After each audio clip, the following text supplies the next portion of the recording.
I'm Jamie Loonham, General Manager of Devan Plastics, based here in Tauranga. And when I started with the company about 4 years ago, emblazoned on the wall in our boardroom is this huge tank installation that I'd always wondered where it was. And we've taken the time today to come just north of Katikati out to Martere Orchard. And I'm here today with John Jacobs. John? Hey. John, as I said, I've always seen this image on the wall of 18 tanks, huge number of tanks. And there are installations like this all over the country, but this one's close to home and it's always intrigued me, and it was a fantastic photo shoot. Why on earth have you got 18 Devan water tanks out here on your orchard? Well, the main reason is for supply rather than a hole in the ground. We haven't got enough water for what we need, so this starts you off with a good storage base. And you keep that storage base up, but you do run out if you get a long frost. This is for frost protection on kiwi fruit. So predominantly frost protection. That was what it was designed and built for. And you do use it also for a bit of irrigation, do you? Yep. And mainly we use it with like the 450,000 litres in storage. We top it up with another 100,000 an hour and we can still run out. That's a serious amount of water. So what sort of canopy hectares are we looking after here? In this particular block here, probably about 10 hectares. Okay. And the discussions we've had prior to coming on camera, you talked about how you've used lots of Devan tanks and lots of other installations. How many frost protections did you say you put in? About 10. 10. Huge amount. And so obviously you've built up a reliance on the product. These 18 tanks here were installed sort of 14, 15 years ago. Yeah. Obviously doing you proud.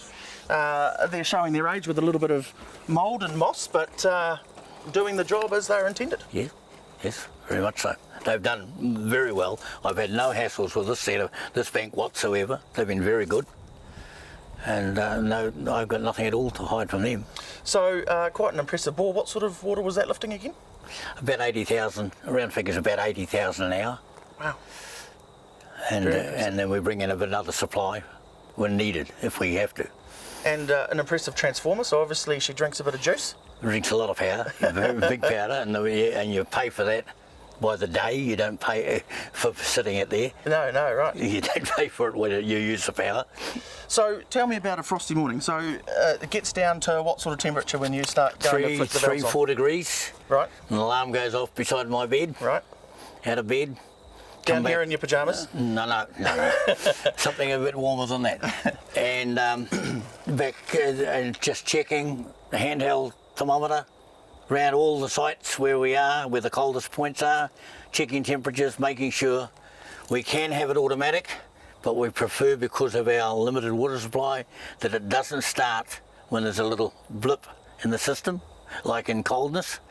So we come in and manually switch it on and move it from there, that point. I'm amazed, sorry to interrupt, I'm amazed that at 450,000 litres, that's still limited. And you can pull 80,000 an hour out. Yeah. That's obviously putting a fair bit of water on things. It so does. How long are you going to have to run the frost protection in that situation? Well, we try to stay going till about 7:30, 8 o'clock in the morning, till the frost is going. Oh, so quite a while. That is our danger point. Right. Our danger point isn't, we have had it said that we should always start at 3 degrees. Yes. But you're safer to keep it going later than start early. In a limited situation, you've got to make the best of what comes. So why did you put in 450,000 litres in Devan tanks rather than windmills and helicopters? Had helicopters, not reliable enough. Okay. Wrong sort of frost. Yes. The warm air's too high, can't get it down. Right. Windmill's the same, you can't move around. Environment, noisy windmill, nobody likes it next to their door. Yes. So this is one of the most reliable. This is the most reliable, most covered system we can get. Now, you personally plumbed these tanks in. So, if something went wrong with one of them, is it going to affect the whole installation, or No. are they isolatable? They're all isolatable. Okay. They're in spanks of 6. Yes. Which are isolatable. Which that, and I can shift water from one to the other. Okay. And I can move. When you sit outside the square and you work out what biggest scenario is going to go wrong, and that's what you've got to work for. Okay. All right. Very impressive installation. Now, what I think, if you wouldn't mind, could we go into the vines and take a little bit of a look at how the irrigator heads are set up? Yes. And the difference perhaps between irrigation and frost protection. Right. Cool. All right, John, so here we are in amongst your beloved hairy berries. These are green, are they? There's a green, yep, yes. That's the green cone. And so what hectares of the green have you got on this block? On this block here, we've only got 1.75 hectares of green left. The rest's all gone to G3. Oh, the new G3, right. And is there gold on this block? No more gold left in this area at all. Okay, all right. PSA sort of seen made short work of that. Rightio. Okay, so obviously a good crop on here, but I think what's the important bit that we need to talk about is what we've got dangling down here. So tell us about the two states that this ends up in through the course of the year. This, through the summer months, it's brought down because of iron in the water. We bring it down for summer irrigation. Right. And then in the autumn and into the early part of the winter, we swing that back up onto a stake to the vertical position, which goes about 1 metre above canopy. And it comes in for frost control to keep all the new growth and tender growth wet to stop it from freezing. Okay.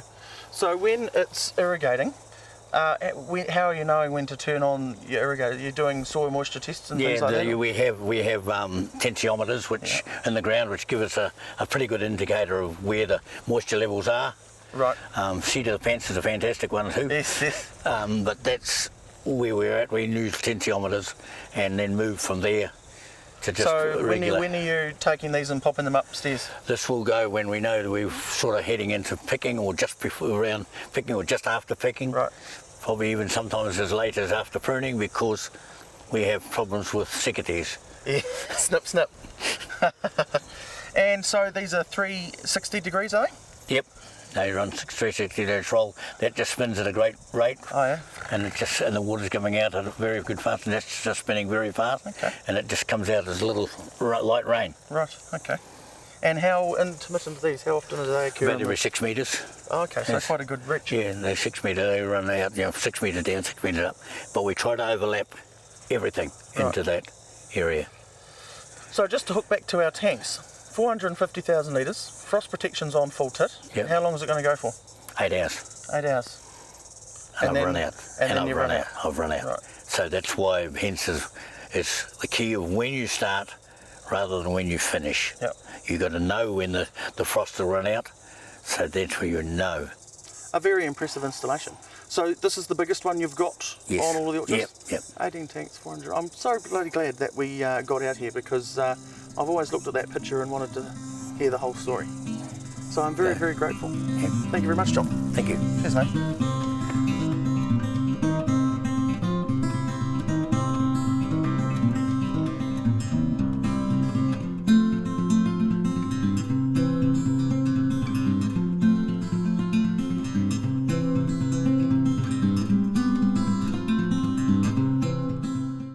Devan, a real Kiwi rural structure for 30 years.